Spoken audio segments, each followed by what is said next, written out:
my friends and music creators. So do you want to learn 3 quick tips to write amazing energetic ostinatos, for example, on strings like this?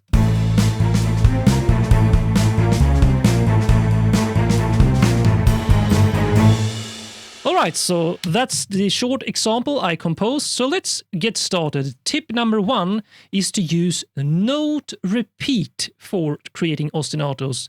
So what that means is if we open up the track inspector, this is the MIDI effect called note repeat. So if I turn it off and just solo this first here, I'm simply using the same, by the way, the sample library called Novo and this cello section with this spiccato articulation.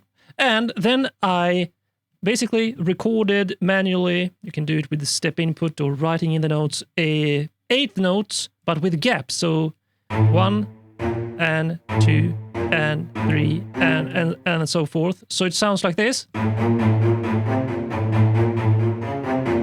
Just the 8 notes. Then, to create that energetic ostinato feel, I added this MIDI effect called Note Repeater, set it to 1 repeat, and then you use this velocity ramp to decide how much of a bounce you want on that second note. So I set it to 75%, and I set the repeat to be 16th notes, which means that this effect will basically add extra note after each triggered note here, with the note repeat. That is a 16th note with a velocity level of 75% of this, the triggered note, which creates from this to this.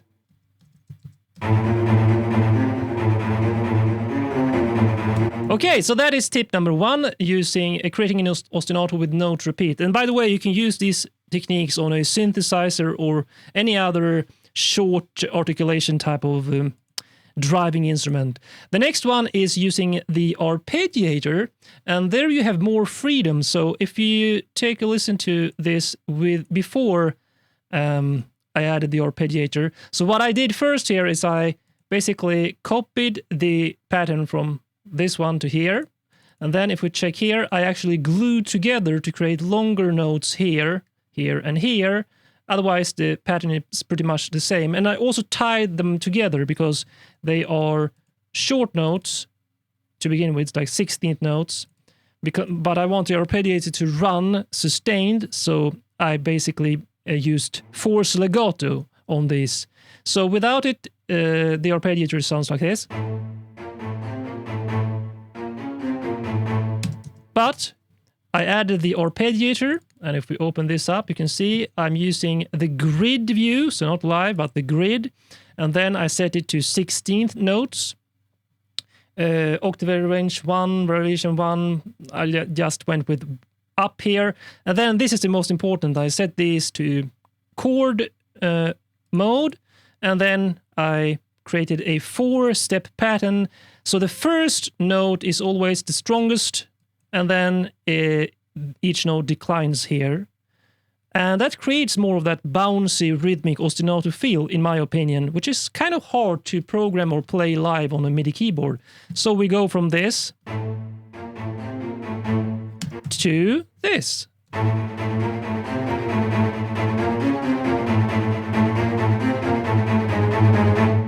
it's the arpeggiator that is creating that, which I find really great. And number 3 is my personal favorite way, because I want the notes to be written in the sequencer, which is to use the replicate function. So once again, I just copied the first part. You can play it in here. If we solve this, if you check, let's see.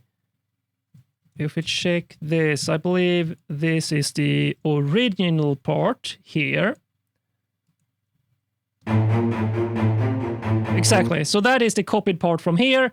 So that is easier to play than if you just play those 8 notes. And then what I used is, if we go in here, select everything, Command A, hold down the Option key, and left click on any of these notes, and then drag out to the right, and you can see I am copying every single note and I want it here in between at the 16th note.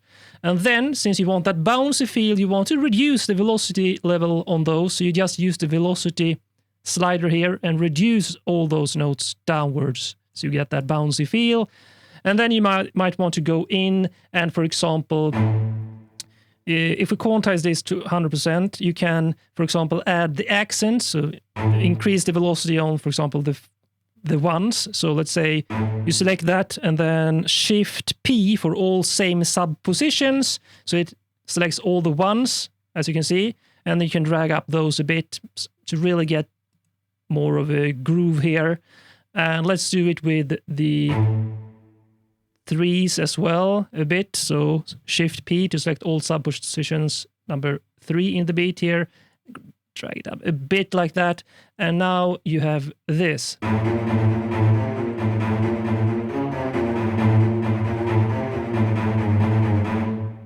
Like that. And let's see, I think I did something different.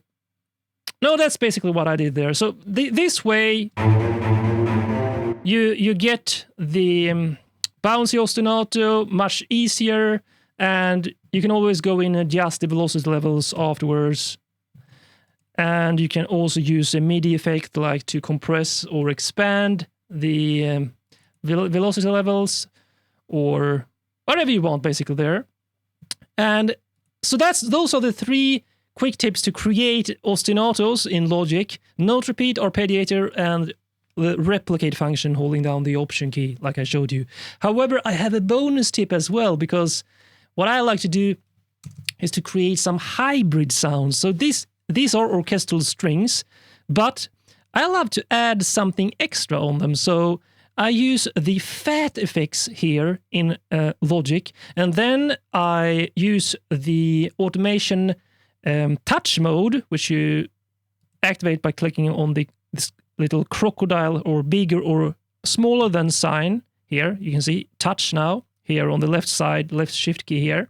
So when that is set to touch, you can start playing. You don't have to press record, just start playing and then move any of these sliders that are automatable, which I already done. So I automated this XY pad here and the cutoff filter here. Then I added some saturation and drive to create something really cool. Just set this to read. So if I solo this now without the fat effects, but with it, I mean, and watch this at the same time, really hear how cool hybrid sound design ostinato you can make.